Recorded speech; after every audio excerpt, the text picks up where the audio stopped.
u mang chuan hi u zalian a leit le i zamoi leit te fa ni in kum sangkha zakua somruk pakhat khan let liam veng samlukhaya lo pianga ano panlai atangin thian te hui khom thiam tak le kai hruai thiam tak ani a apian pui hruai tuni na alen thatak anaya hruai tuni na alen bik anei awang hian a thian te chuan lieutenant hialin ko thin nge nge ani pathian kai hruaina in alo sei lian zela sangkha zakua somriat panga september ni somni pakhat khan a kopui ommi nula fel tak lal biak tuanginen tir ko lal huna chuan UPC samlukhai ko sana ein nei tira nu pakop choi duom tak ni in pathian in tu le fa duom tak tak ape a fa hi anvain pariat annaya nipa pali le nichia pali annaya tu hi som pathum lai an nei bok ani u mang chuan hi paril ru tha le zaidam tak ni in atu le fa te hui khom thiam em em mei mi ani bok khotlang ta na theitop suwa min mangmi ni in an omna section tuang chera section a hian leader ni na hi sangkha zakua somkua pakua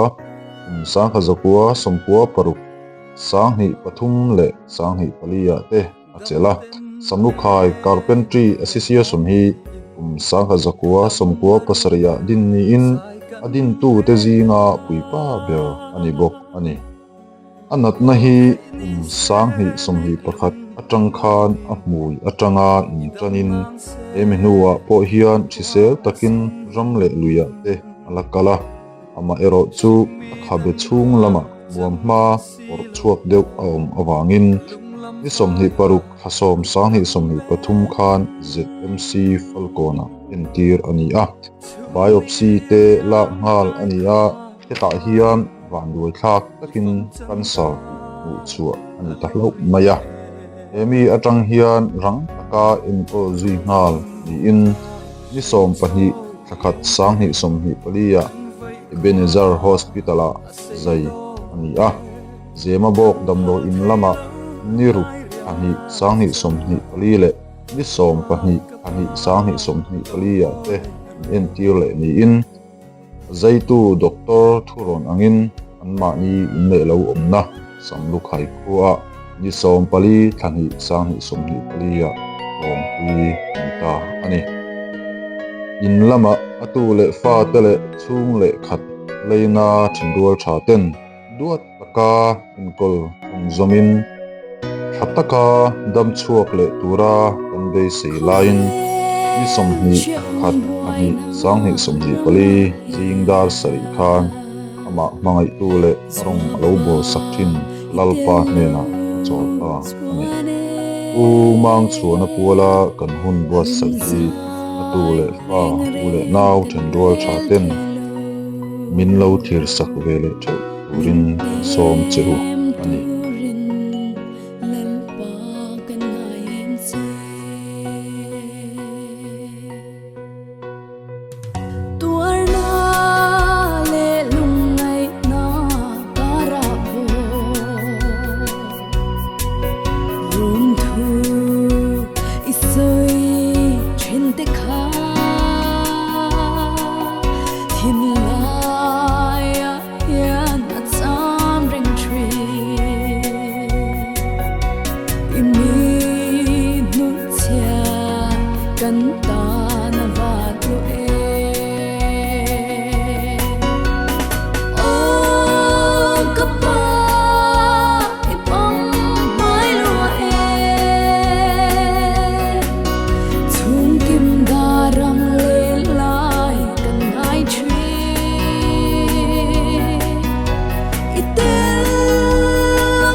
van